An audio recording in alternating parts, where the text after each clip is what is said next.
This is a Dragon Blazer production, and I am the little boogeyman. Live from New York, it's Saturday night!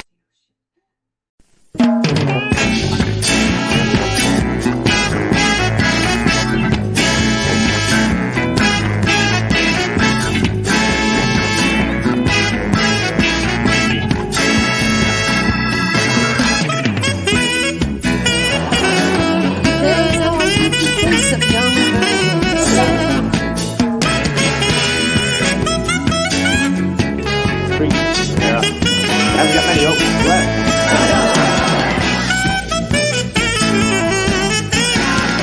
That's the car.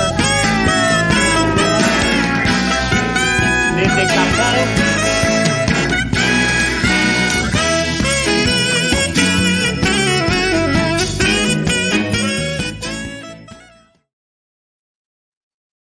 Hello and welcome back to Lorne Michaels Will Hate This SNL podcast. I am, of course, your host, Stevie Blaze, and as always is my lovely co-host, the Lady Jen. How are you doing, Lady Jen?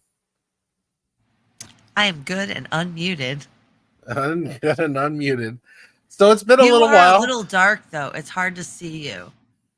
It is Halloween time, and I am all about the darkness.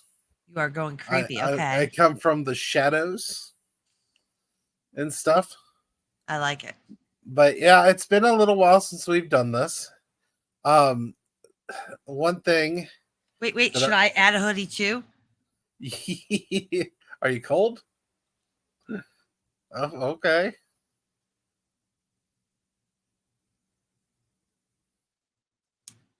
Add that hoodie. Harry Potter, it looks like. It is a Potter. Nice. Really, the problem is that I just don't have a lot of lights in my room. How do you get your... There we go.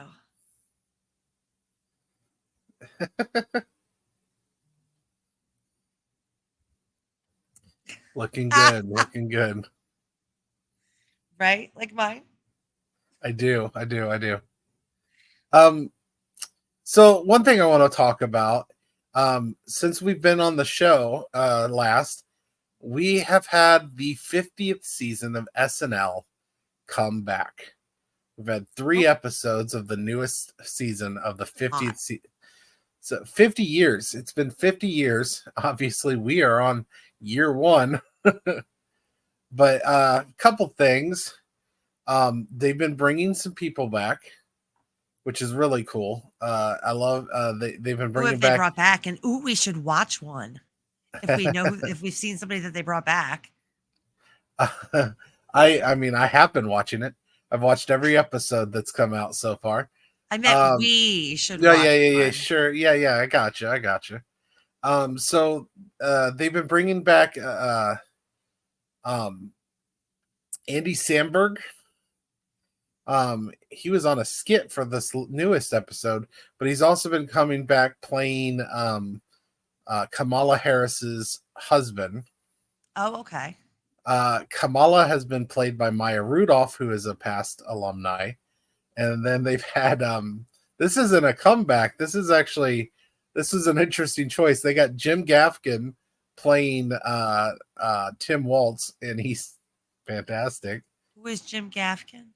Jim Gaffigan, he's a comedian. Okay. I like him, but he's not actually an alumni or anything. He's not part of SNL. They just kind of brought him on.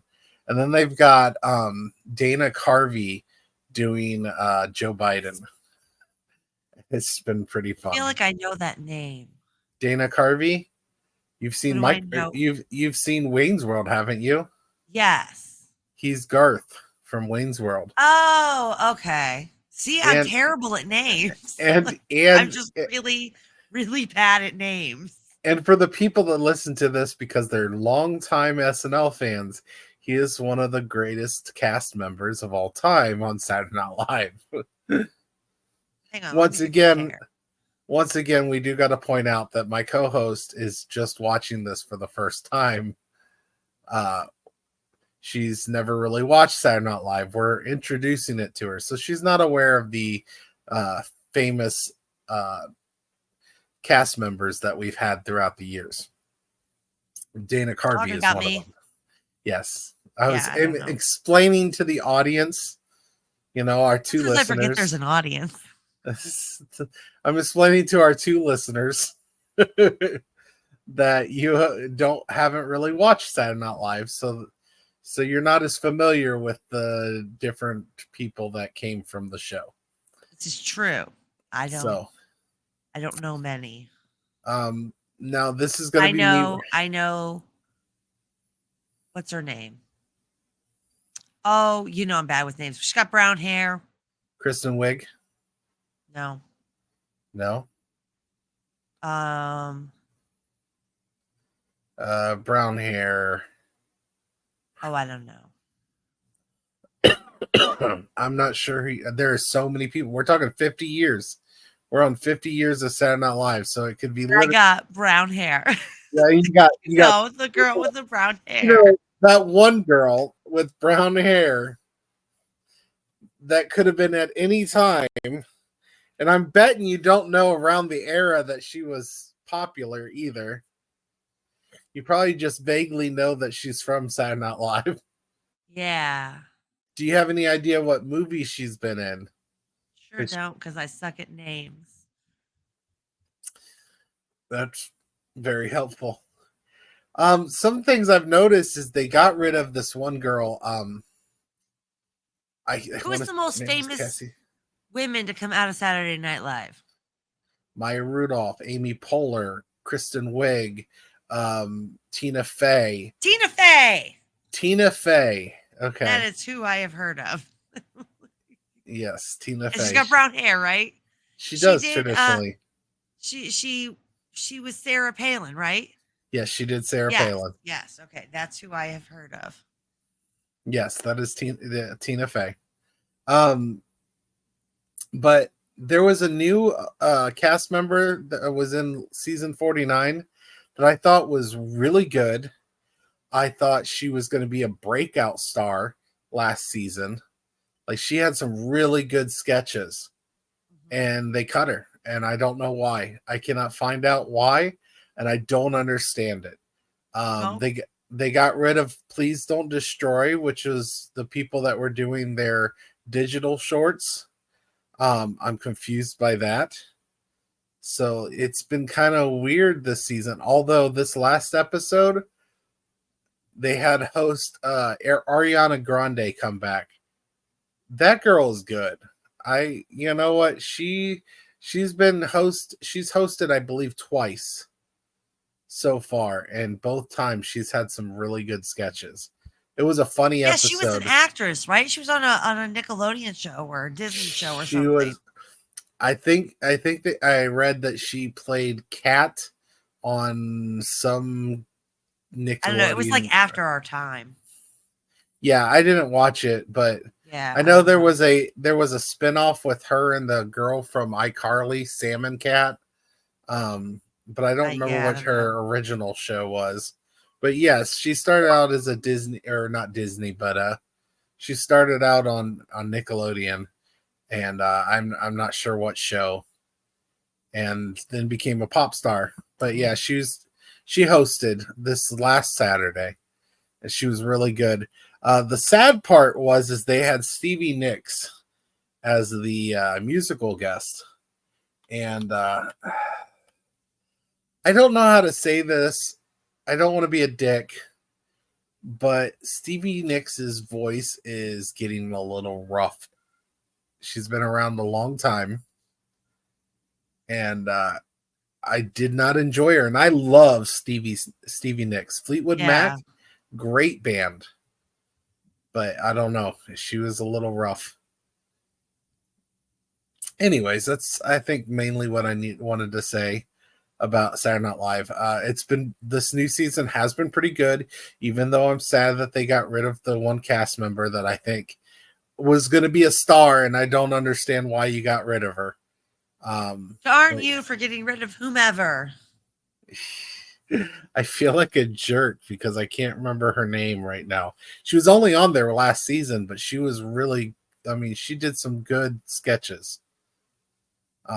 Maybe I'll send you one that you won't watch. So anyways, so you know we me watched, so well. So let's start off February 21st. Hey, I show up here sometimes. Like, how's that? that's what you get from me. Life has been rough lately. Okay. Understood. So 1976, February 21st. Our song is still, our number one song is still 50 Ways to Leave Your Love. One. So I looked up what the number one song in the UK was. Ooh, what's that? So let's see if you recognize this one. This is a classic, I would say. And I may judge you a bit if you're not aware of this song. Oh, you can judge me.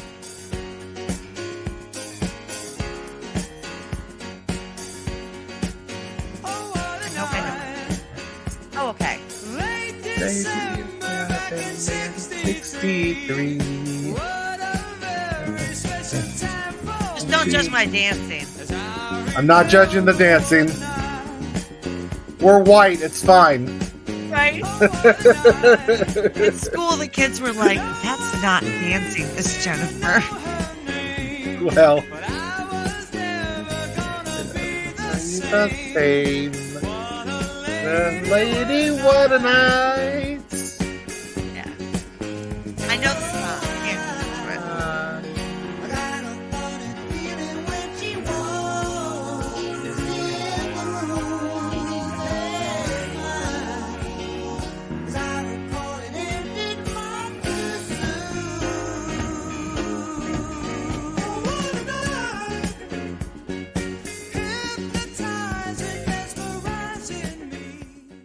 Look, I may have let that go on a little long, but I forgot to shut the loop off. So that was, good. I liked it. That was the 4 seasons. I've heard of them. Yeah. December 63, Oh What a Night, in parentheses. Great song. That was the number one song in the UK. In my opinion, much better than 50 Ways to Leave Your Lover by Paul Simon. Way better. The number one movie still is Taxi Driver. So we don't have a new movie to watch. On this day, Rockabye Hamlet closes at the Minskoff Theater in New York City after 7 performances. That's the most major thing I could find that happened on February 21st, 1976. And so good news is good news. So the episode we watched was that date, and it was the 13th episode, I believe, right? We're on 13. Dude, Desi Arnez looked so old. Yeah, I know. It's weird. I was not expecting him to look so old. Exactly. I was like, this is the 70s. When did that show come out? The 50s. Oh. So, yeah, that's a huge, like, he looks old. I had the same thoughts because I was thinking this was like right after the Lucy. Right? I love Lucy. So I thought, this isn't. And then I saw him and I'm like, man, he's way older than I expected. Turns out. But then I thought, like, if he's always smoked like cigars or whatever, that would age you more. Well, here's the thing. I Love Lucy came out in 1951. Wow. And it ended in 1957. So I think in my brain, I was thinking that it was like a 70s it was a show. No, I thought it was 60s. I didn't think it was 70s. Okay. I thought it was a 60s show. I didn't realize it was 51 to 57. I didn't think it was that old. No. So yeah, it was weird seeing in 1976 an old ass Desi Arnez. Yeah, I would have expected him to be younger. So did you watch a lot of I Love Lucy? Yes, my grandma loved that show. I never really did. I have seen it. Oh, I've seen like every episode. My grandma she didn't let us watch a whole lot of TV because she was we couldn't watch the Golden Girls. Okay, that was too racy for my grandma. I can imagine. Like Just my because Golden Girls is still a good show to this day. I know, right? My grandma was one of those women that the only time she worked was during World War II, and she went to work in a factory while her husband was at war. Because she had And to. and she never smoked, she never drank, she wouldn't even gossip. Okay, like she was just one of those very very Old biblically fashioned Christian women. yeah, Yeah, maybe. like Yeah, yeah. no, So we were not allowed to watch a lot, but we were allowed to watch this. my mom's shows that I grew up on were more. It was the Brady Bunch, I Dream of Jeannie, which I didn't understand it at the time, but I enjoyed I Dream of Jeannie for reasons. I was too young. Me too. I was too young to understand what those reasons were, but Me too. I sure liked the genie for some reason. I can't pinpoint my finger on it, but Right? I got no idea something about her. what that could be. Yeah. But yeah, so I watched I Dream of Jeannie. But my mom grew up in the 70s, so I watched some like 70s stuff. And then my grandma really liked Little Rascals, so I did watch some of that.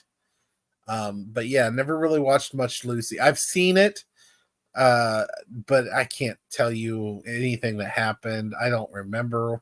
I just know that I know Lucy and a lot of the Waltons and Oh. Little House on the Prairie. Like, oh my god. My mom loved that one. I hated the Little House on the Prairie.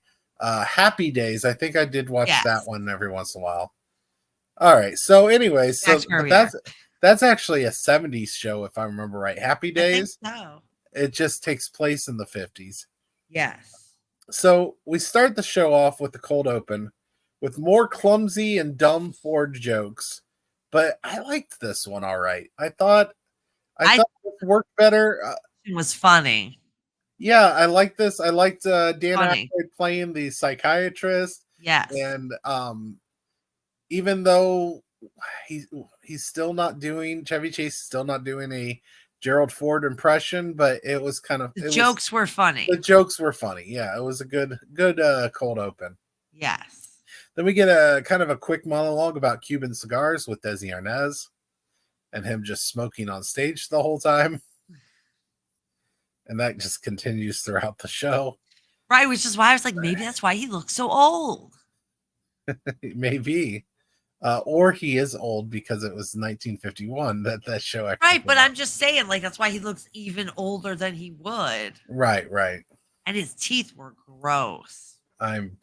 Yeah. So so then we get a National Express card commercial with Reuben Hurricane Carter. I think we kind of talked about. So I think we kind of talked about him in a previous episode because this isn't the first time they've shown Hurricane Carter. But Hurricane Carter was an American Canadian middleweight boxer, wrongfully convicted and imprisoned for murder until released following a petition of habeas corpus after almost 20 years in prison. In 1966, Carter and his co-accused, John Artis, was arrested for a triple homicide, which was committed at the Lafayette Bar and Grill in Paterson, New Jersey, United States. Shortly after the killings at 2:30 a.m., a car carrying Carter, Artis, and a third man was stopped by police outside the bar while its occupants were on their way home from a nearby nightclub. They were allowed to go on their way, but after dropping off the third man, Carter and Artis were stopped and arrested while they were passing the bar a second time. 45 minutes later, in 1967, they were convicted of all three murders and given life sentences. Their sentences were overturned in 1985. Prosecutors appealed to the U.S. Supreme Court, but declined to retry the case after the appeal failed. Carter's autobiography, titled The 16th Round, written while he was in prison, was published in 1974 by Viking Press. The story inspired the 1975 Bob Dylan song Hurricane and the 1999 film The Hurricane, featuring Denzel Washington as Carter. From 1993 to 2005, Carter served as an executive director of the Association in Defense of the Wrongly Convicted, later renamed Innocence Canada. Also, there's a lot of people that think he did actually do it and he wasn't wrongfully accused, but that's normal with these cases. I was just going to ask, how do they know he didn't do it? How was he exonerated? Look, I didn't go that deep. All right, you know me and my true crime. I'm like, wait, what happened? Now I got to look this up. You might have to look that up. Right. So yeah, that's what that was about. What's his name again? Hurricane Carter. Hurricane Carter. Reuben Hurricane Carter. So then we get a skit where a couple has problems in bed and then they have a surprise birthday party. Yeah, I was like, what? This is silly. I thought it was kind of funny though. What were your thoughts? Silly. You just thought it was silly? Yeah, I was like, wait, what? I wrote birthday surprise. Dumb. Next, we get Luciana Vermicelli talks about her beauty regimen from a coffin. Was this a person or is this like a play on? Look, I couldn't find anything to suggest that this was a real person. But yeah, her beauty regimen consists of drinking the blood of Girl Scouts and brownies, eating the face of young virgins, having all her bones replaced with bones of cheerleader and pom-pom girls. Yes, for over 5,000 years, an Egyptian priest has kept all my body intact and some of my mind. I loved this sketch. I thought it was hilarious. And I thought it was a parody on like I thought it was too. When I first was looking it up, it seemed like it was, but then I couldn't find it. I put the name Luciana Vermicelli, so unless they changed the name and I just never found who they were actually trying to make fun of, I couldn't find anything. There was a queen who would bathe in the blood of virgins to try to stay young. She wasn't a queen. We were just talking about her. Her name is, she's a Countess Elizabeth Bathory. Yes. She killed over. So I thought it was like a play on that. She's technically considered the most notorious female serial killer. Yes. She killed over 500 young virgins. Yes. Because she believed that the blood of virgins would keep her body young. This is where we get some of our vampire lore of how blood sustains life and blood keeps vampires young. That whole idea comes from this real life person who was convicted, and she got caught only because she stopped finding like poor young virgins. She started taking and killing noble. Yeah. And that's when the higher ups were like, okay, we were fine with you killing peasant girls. That's cool. But no. Right. That's a rich girl. We don't do that. Right. That's where people always go wrong. Give me 1 second. I really need a drink. I can't find my water. Alcoholism is the right way. I'll pause. All right. We're back. The Lady Jen has got her alcoholism gone on. Hey, it is a A&W root beer, not a beer. Just block the root on that, and I'm telling the truth. Anyways, all right. Next, we got the literary recital. Desi Arnez reads Jabberwocky by Lewis Carroll. Do you know who Lewis Carroll is? Yes, and I know what the Jabberwocky is, and I've read it. Oh, okay. It's on my bookshelf over there that you can't see. Gotcha. So, yeah. For the audience who might be interested, Lewis Carroll also wrote Alice in Wonderland. And the Jabberwocky's in Alice in Wonderland. Yeah, I saw the I saw the sequel with that newer one with Johnny Depp. Oh yes, back in the day, I loved that The movie. Jabberwocky was in that. Yes. Then we get a very white Chevy Chase actually doing somewhat of an impression of the sultry talking tones of Barry White. I liked this one. What were your thoughts on Barry? It was the music. Huh? The whole time I'm going, is that Chevy Chase? Yes, it was Chevy Chase. And I was like, I didn't know he could sing. And then he never does sing though. That's the funny part.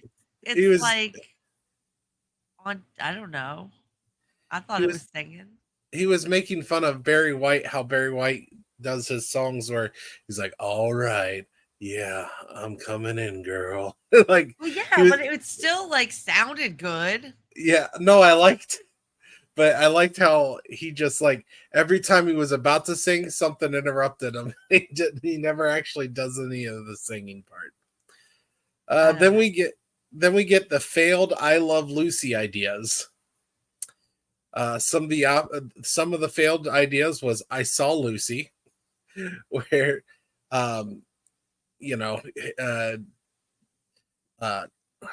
was it Ricky Ricardo? Is that what his name was in the show? Okay. Yes. He sees Lucy in the outside. I Loathe Lucy, where he beats the shit out of Lucy. I Love Louie with Louis Armstrong. These were funny. I was cracking up. I Love Asparagus. I Love Desi. Now, here's the thing.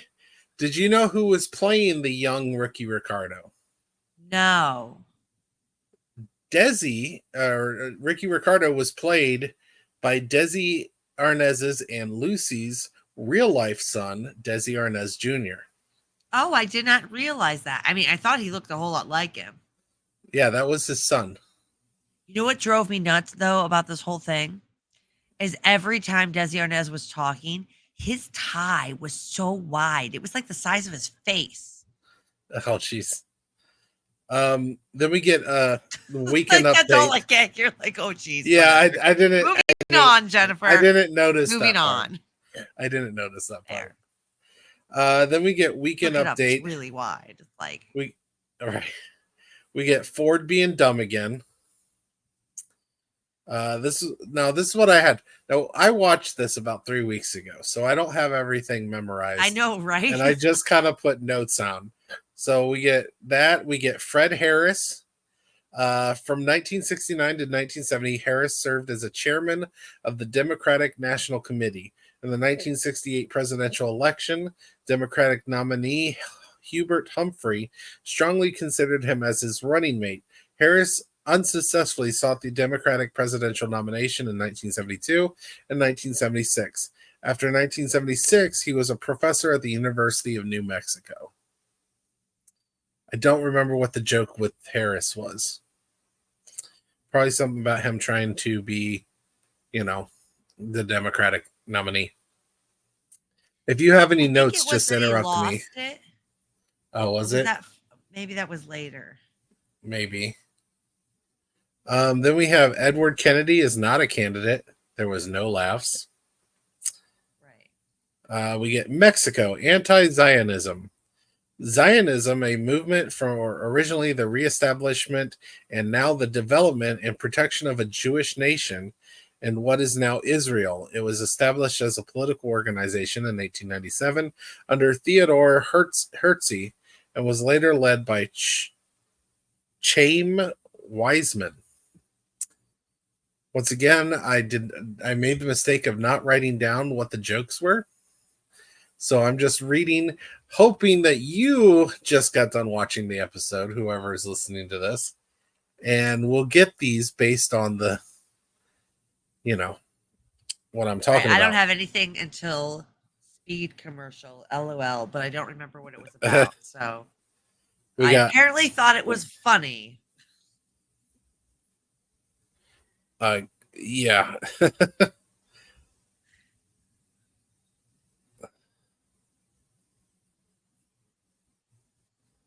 One second, sorry. No, that's okay. Then we get Muhammad Ali beating easy opponents, with the next match being against a 70-year-old woman. Hey, I think she could take him. Yeah. Then we get Vietnam gets rid of all Playboys.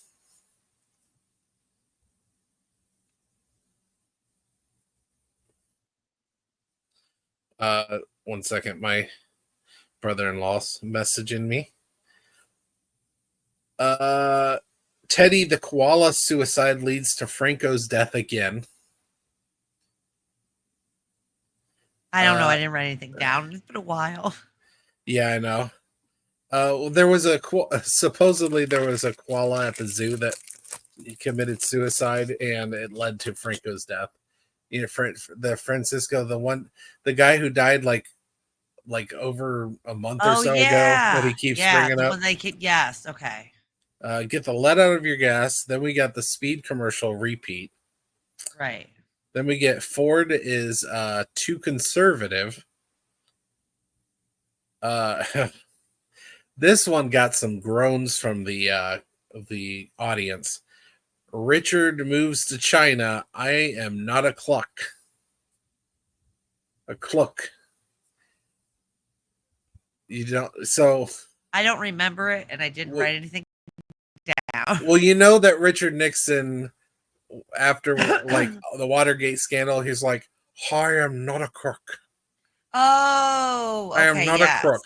So this was a kind of a racist joke, saying he moved to China, and you know how when racist people joke about Chinese people, and when they talk, they can't say their R's. It sounds like an L.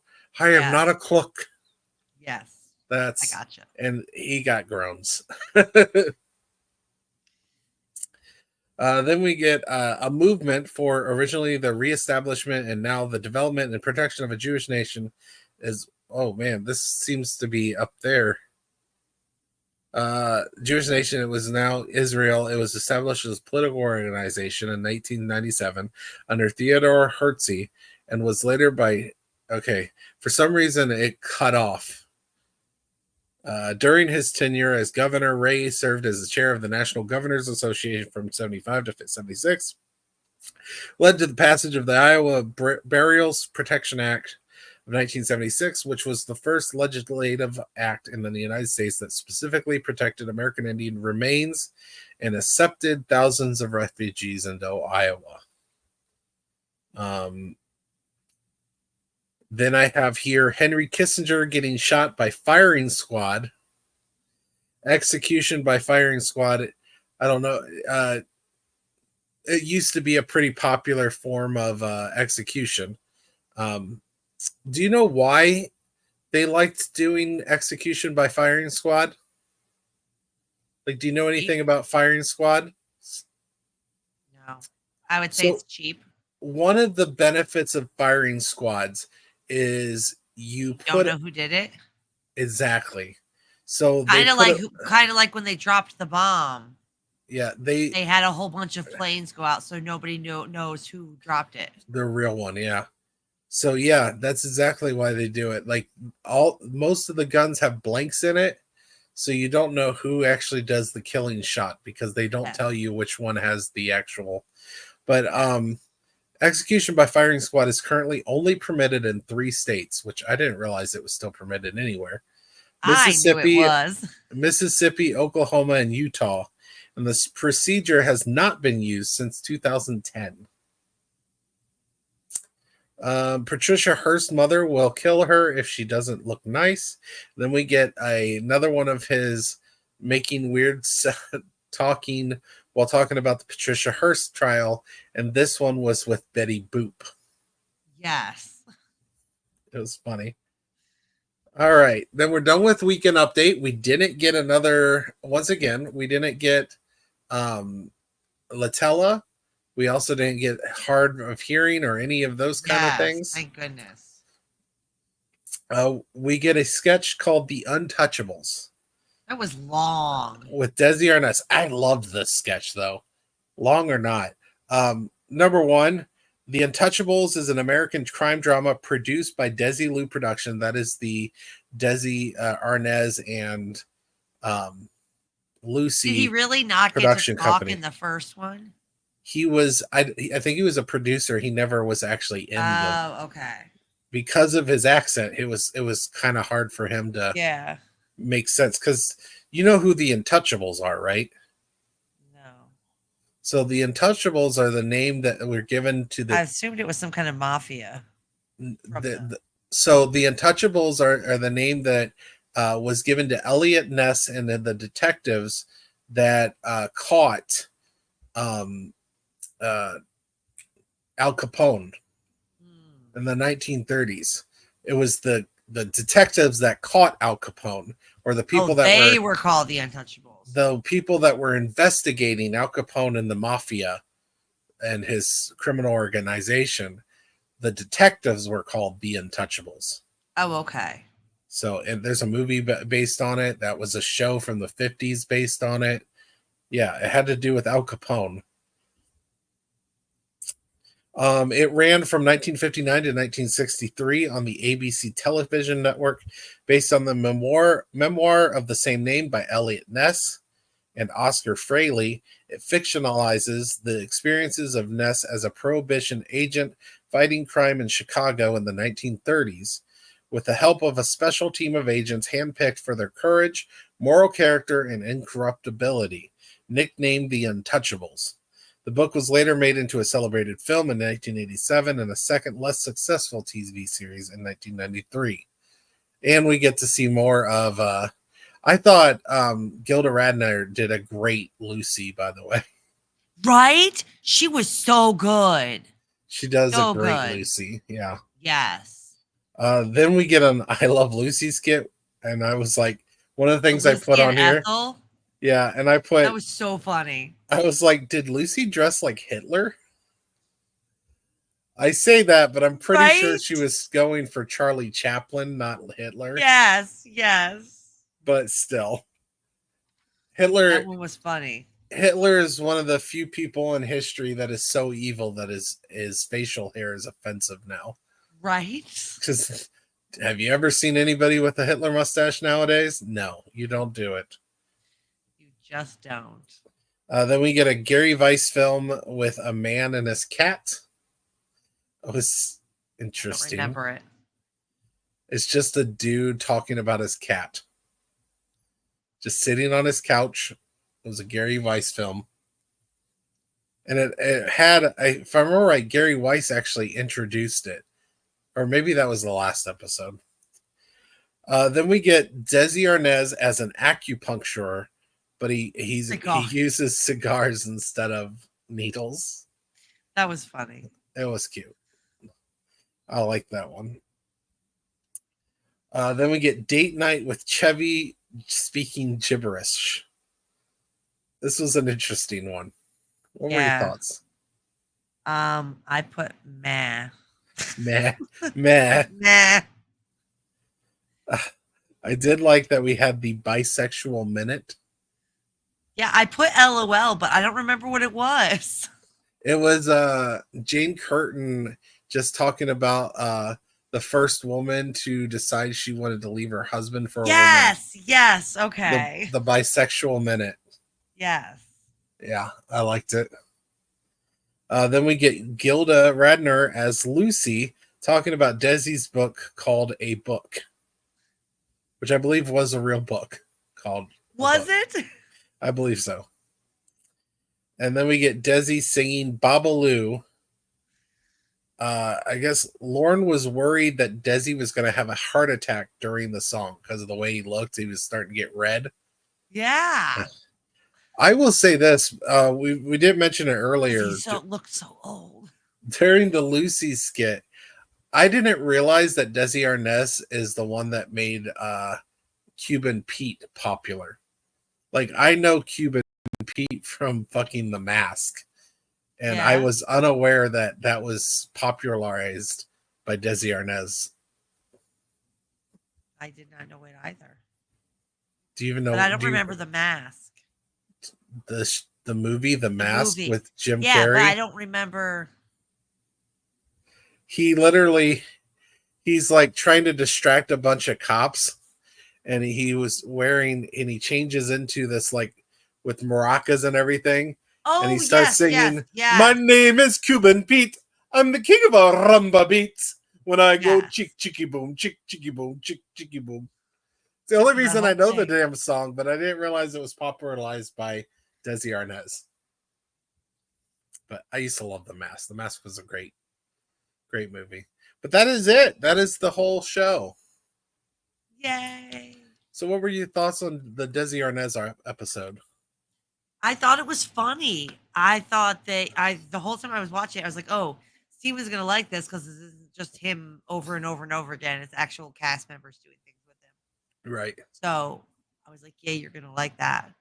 I I did. thought it was funny, and I thought I couldn't remember her name, but her Lucy was so good. Gilda Radner. Yeah, she had a Yes, really good. She had a really very good good. Lucy. I thought it was a decent episode as well. I did like that he actually interacted with the cast quite a bit. We got Yeah. actual sketches. I will say that I think they went a little heavy on the I Love Lucy. They did. Like half the show was I Love Lucy stuff, but it's Desi Arnaz, and I guess it makes sense. Yeah, and it was funny. Like you said, So Gilda. even though it was heavy, it was still funny. And yeah, and Gilda does a pretty good Lucy, so yeah, I liked it. I did too. But yeah, that is our show. Yay. I would ask, where can they follow you? But you know you can't. But you know I can't. Well, you can follow me on Facebook, Instagram, YouTube, the TikToks at Dragon Blazer Productions. You can also follow me on the X at Dragon Blazer Pro. And if you comment below, I might read it someday and respond. Someday and respond. Did you I'm just not a social media person.